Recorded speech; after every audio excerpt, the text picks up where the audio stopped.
بھائیو، اسلام نے جو میاں بیوی کا جو ریلیشن شپ ہے اس کے حوالے سے جو توہمات پائی جاتی تھیں اسلام سے پہلے بھی اور آج بھی ہمارے پڑوسی ملک کے اندر ہندوؤں کے معاشرے کے اندر جو توہمات پائی جاتی ہیں اس کو کنڈیم کیا، اور سورۃ البقرہ کی آیت نمبر 223 اس حوالے سے بڑی اہم ہے۔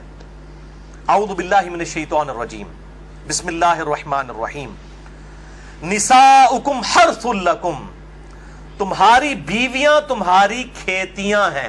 فَأْتُوا حَرْثَكُمْ أَنَّا شِئْتُمْ، پس اپنی کھیتیوں کے پاس آؤ جہاں سے تمہاری مرضی ہو۔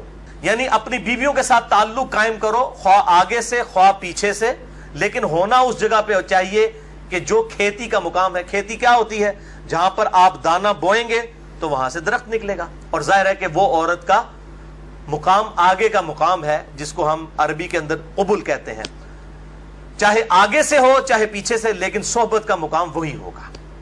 اس کھیتی کی طرف آؤ، یعنی وہاں پر بیج بو، اللہ تعالیٰ تمہیں اولاد دے گا۔ اس کانٹیکسٹ میں ایک حدیث ہے اسی آیت کے، آپ سمجھ لیں تفصیل کے اندر، بخاری اور مسلم دونوں میں موجود ہے۔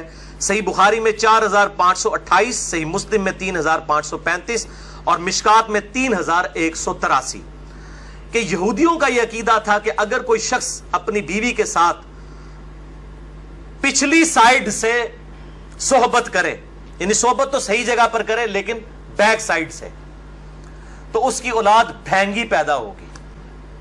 تو اسلام نے اس کو کنڈیم کرتے ہوئے یہ آیت نازل فرمائی، اللہ تعالیٰ نے نساؤکم حرث لکم فأتوا حرثکم انا شئتم، تمہاری بیویاں تمہاری کھیتیاں ہیں، چاہے آگے سے آؤ چاہے پیچھے سے آؤ، لیکن مقام جو ہے وہی قبل ہوگا، دبر میں حرام ہے، اور وہی چیز ہے جسے ہم اینل سیکس بھی کہتے ہیں، یا لواطت کا لفظ بھی استعمال کیا جاتا ہے، لیکن اس کو بعض لوگ برا سمجھتے ہیں، یعنی قوم لوط کا فعل اینل سیکس، یہ بھائیوں حرام ہے۔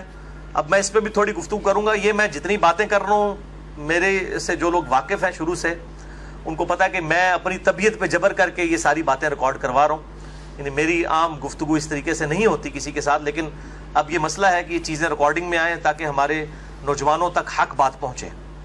بیویوں کے ساتھ مکمل طور پر جنسی تعلق، سیکچول ریلیشن شپ، اس کی اجازت ہے سوائے قوم لوط کے عمل کے، جسے اینل سیکس کہتے ہیں، یعنی دبر کے اندر صحبت کرنا۔ اس حوالے سے بڑی وعیدیں آئی ہیں۔ نکاح نہیں ٹوٹے گا، یہ جو پبلک کے اندر مشہور ہے نا کہ نکاح ٹوٹ جاتا ہے، نکاح نہیں ٹوٹے گا، حرام فعل ہے۔ توبہ کریں، اللہ تعالیٰ سے مغفرت کریں اور اپنے معاملات کو مستقبل کے لیے سیدھا کر لیں، نکاح نہیں ٹوٹے گا، توبہ سے معاملہ جو ہے ریزالو ہو جائے گا۔ اور بیوی پر اس حوالے سے کوئی اطاعت واجب نہیں ہے۔ اب اکثر لوگ جو ہیں وہ رابطہ کرتے ہیں اس حوالے سے، مطلب کئی عورتیں ہیں ان کی مائیں رابطہ مجھ سے کر لیتی ہیں فون کے اوپر کہ جی اس طریقے سے لوگ جو ہیں وہ مطلب مجبور کرتے ہیں ہماری بیٹیوں کو اسی اینل سیکس کے اوپر، اور ہم طلاق لے لیں یا اس طرح کے معاملات، اور وہ پھر جھانسا دیتے ہیں جی کہ خاوند کی چونکہ اطاعت واجب ہے اس لیے جو ہے وہ بیویوں کو چاہیے کہ وہ حکم مانے۔